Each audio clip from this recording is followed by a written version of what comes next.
ఎలా ఉంది బీఎస్పీ రాష్ట్ర అధ్యక్షుడిగా మీరు పదవి చేపట్టి 6 నుంచి 7 నెలల మధ్యకాలం అవుతుంది. ఎట్లా ఉంది? ఎంతవరకు మీరు డెవలప్ చేశారు పార్టీని మీరు అనుకునేది?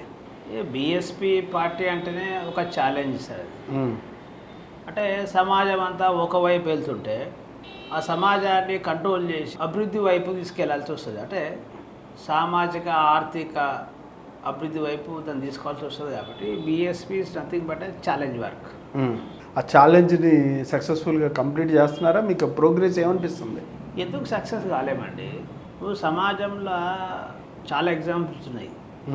నిజాయితీగా చిత్తశుద్ధితో ఏ అంశం మీద మనమైతే పని చేస్తున్నామో ఆ అంశం మీద పూర్తి అవగాహన ఉండి ఆ అంశాన్ని డెవలప్ కాకుండా ప్రయత్నం చేసేటోళ్లకు మనం లొంగకుండా నిజాయితీతో చిత్తశుద్ధితో మనం చేయగలిగితే సక్సెస్ 100% అవుతాం. ఎందుకు కాలేదు?